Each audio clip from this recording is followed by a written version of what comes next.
Good morning, dear students. Today we are going to talk about health. Before I start this session, I welcome you all to this subject of preventive and public health dentistry. We call it as public health dentistry, which we deal preventive dentistry and community dentistry in this subject. So today's topic is health and disease, where we are going to deal about health in this session. The contents of the topic are introduction, changing concepts of health, definitions, dimensions of health, spectrum of health, determinants of health, indicators of health, and conclusion. These are all the content that comes in health aspect, but today we will be seeing only the introduction, definitions, changing concepts, and dimensions.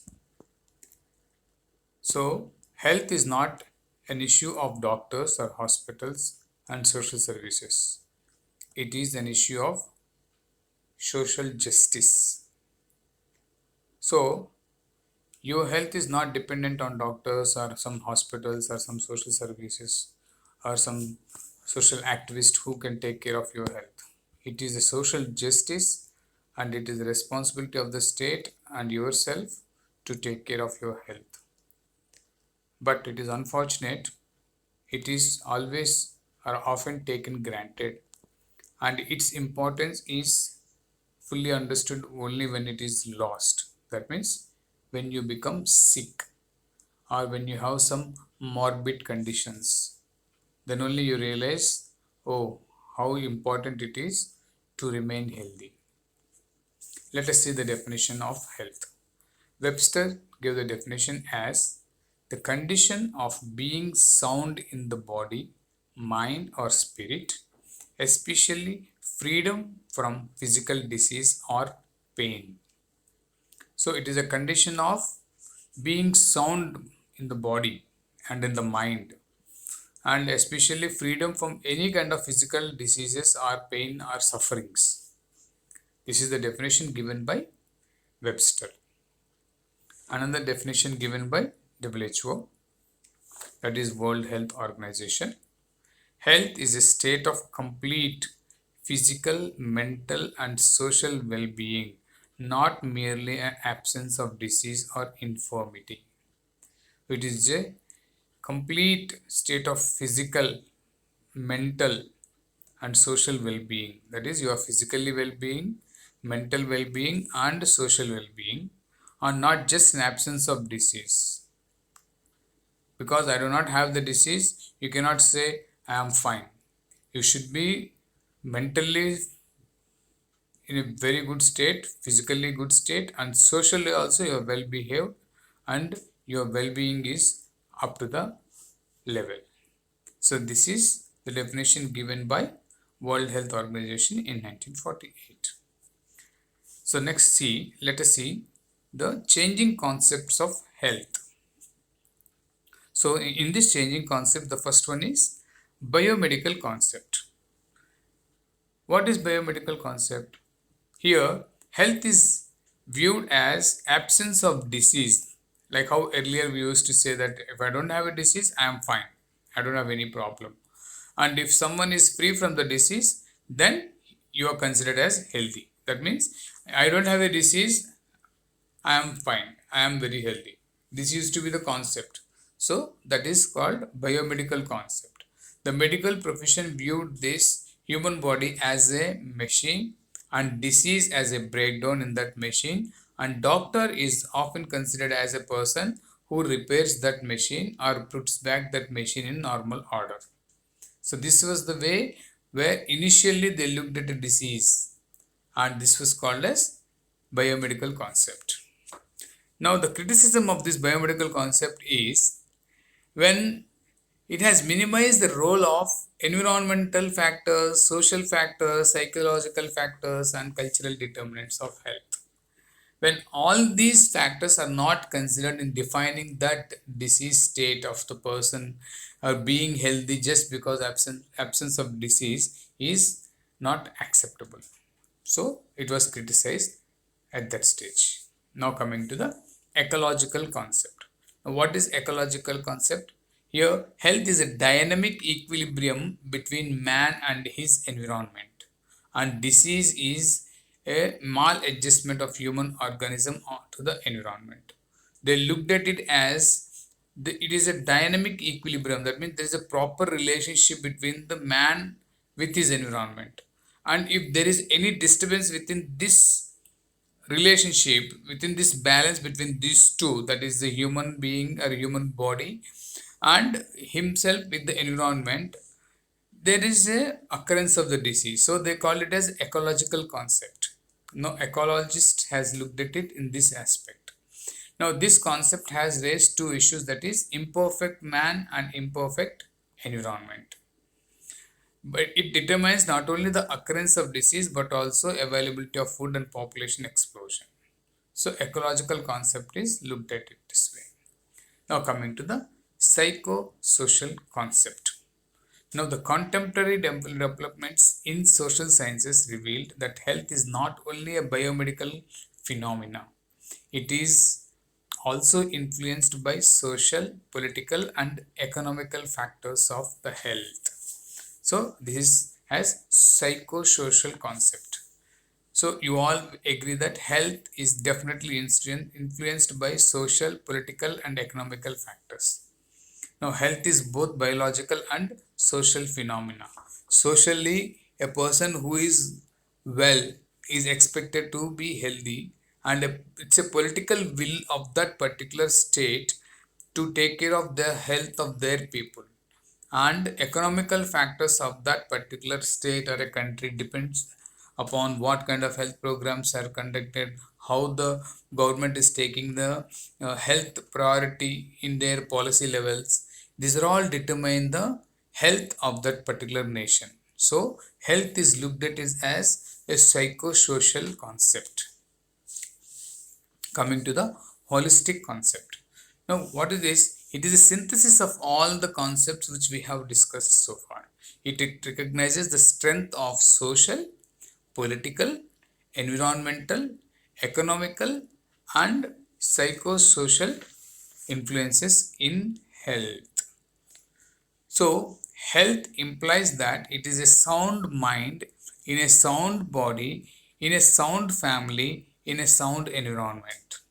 So see how many sounds are there. That means your mind is sound and you have a sound body, that there is no physical damage, there is no physical pain, and you are a sound family. That means your social structure is sound and your environment is sound. That means you are in a proper equilibrium with your environment. That is where the health implies. That means sound mind, sound body, sound family and sound environment. Now coming to this emphasizes on the promotion and protection of health. So let us see the next one, that is dimensions of health. Now health is a multi-dimension. You all understand. Multi-dimensional means there are many dimensions to health. Now World Health Organization envisages three specific dimensions, that is physical, mental and social. If you see the definition of health by WHO also stresses the same thing. The other dimensions include spiritual dimension, emotional dimension, vocational dimension and political dimension. Now coming to the first one, that is physical dimension. Now the state of physical health implies the notion that the perfect functioning of body. Now even then we said that physically you are sound. That means there is no pain in the body. So it conceptualizes that health biologically as a state in which every cell and organ is functioning at optimum capacity in a perfect harmony with the rest of the body. That means your body organs and your cells are functioning optimally. That means it is functioning to the level what it is supposed to function and in perfect harmony with the rest of the body. So each part of the body coordinates with each other and it works to the exact level or optimum level to what it is supposed to function. So that is called the perfect functioning of the body.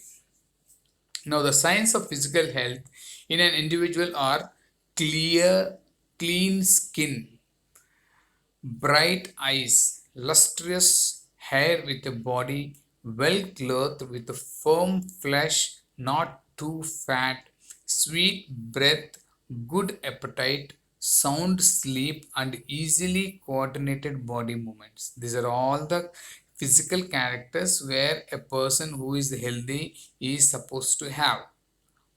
It is clean skin, bright eyes, lustrous hair with a body well clothed with firm flesh, not too fat, sweet breath, good appetite, sound sleep, and easily coordinated body movements. Now, coming to the mental dimension. Physical dimension is over.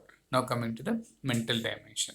Now, mental dimension is not merely, that means mental health is not merely the absence of mental illness, but the ability to respond to many varied experiences of life with flexibility and a sense of purpose. See, in your life, we experience so many things which we have something happiness, something sad, something unexpected, something sudden, some kind of things. All these things are part of the life which we experience. But you are supposed to react in an appropriate manner for these kind of things with a flexibility and sense of purpose. It should not be some completely depressing.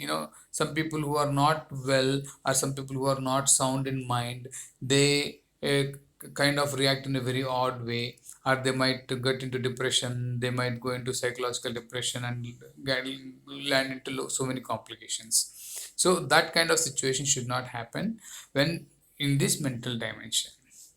So Sartorius defined it as a state of balance between the individual and the surrounding world, a state of harmony between oneself and others, coexistence between the realities of self and that of other people and that of environment. That means the state of balance between the individual and the surrounding world. He should have a complete harmony with himself and to his environment or to his world surrounding, a state of harmony between oneself, to himself, and to others also, and coexist with the realities of the self and that of the other people and the environment. So he should have a proper relationship, proper behavior. He should be well with himself and with others, and he should get into a proper kind of a relationship with the people and with the environment. Coming to the next, that is social dimension. Now, social well-being implies harmony and integration within the individual and other members of society, and between individuals and the world in which they live. This is called a social dimension. Now, you all must have seen society, where we all live in or we have a social structure. Now, your social structure, first, what is the social environment that you come across in your life is your family, your parents. So, social well-being is your implies harmony and integration within the individual and the other members of the society, between individuals and the world. That means he is in a harmonious relationship with the people, with around the people, along with other people within the society where he is living with, and between the individuals and with the world he is living in. It has been defined as a quantity and quality of an individual's interpersonal ties and the extent of involvement with the community. The quality and the quantity of individuals' interpersonal relationships and to the extent he is involving with the community is where he is living in. So that is called a social dimension. You should not be aloof. You should be involved with the people of the community. That's what it says. Now, in general, social health takes into account that every individual is a part of a family and of wider community and focuses on social and economical conditions and well-being of the whole person in the context of his social network. See, I told you, your family is your first social structure which you come across. So the social health takes into account of every individual is a part of the family and is a part of a wider community, and it talks about the social and economic conditions and well-being of the whole person in the context of his this particular social network what we are talking about. Coming to the spiritual dimension, it refers to that part of the individual which reaches out, strives for meaning and purpose of life. So when we all say spirituality, we pray to God. We always say there is some Almighty or some supreme power which takes care. Ultimately, it is a purpose that you have been sent here or been here, and that purpose we should strive to work, or we should strive to do that purpose what we are sent for. It reaches out and strives for a meaning. What is that? What is the purpose of being here? That they say no, and we say, what is the purpose of being here? So that purpose of being, the purpose of life, that is spiritual dimension. It includes integrity, morality, honesty, principles, ethics, commitment to some higher belief which may not subject to explanation. See, it is integrity, morality. You should have good morals, good values. You should be honest. You should be principled, and ethically you should be sound, and you should have good ethics, values, commitment to some higher belief. See, whatever it is, end of the day, no, you should be answerable to him yourself, or maybe you should be answerable to the highest supreme power. There is a God, they say, but who you nobody had seen the God. It is ultimately the soul which feels that yes, what I am doing is right, what I am saying is correct. But ultimately, you are answerable to the Almighty, and you have to be truthful to yourself. You should have that kind of morals in life. Only then you become a perfect or a good human being, a good person. Coming to the emotional dimension, mental health is knowing or cognition, where it means you're knowing yourself. Emotional health is feeling. I'm feeling for that. You feel something for somebody. That is a feeling, this emotion. This dimension reflects emotional aspects of humanness. This is called as emotional dimension. Occasional dimension. It is a part of human existence when work is fully adapted to human goals, capacities, and limitations. Work often plays a role in promoting both physical and mental health. See, this vocational dimension becomes very important when the person reaches to his retirement age. Suppose for 65 years the person is working, and at the 65 years after retirement, if he becomes jobless, or suddenly he becomes, he has no work to do, there is a lot of mental imbalance in the person, or a lot of things which happen within the person. It becomes when he becomes ideal. So in those days, the work plays very important role in promoting both physical and mental health. So that is where vocational dimension plays a very important role in health. Now, the other dimensions which we can talk is philosophical dimension, cultural dimension, social economic dimension, environmental dimension, nutritional dimension, curative dimension. But these are all the dimensions which you can name. But the dimensions which we have discussed till vocational, if the question is asked, if you write till that much, it is good enough. Fine. I hope you have understood the class. If you have any doubts, please get back to me. Thank you.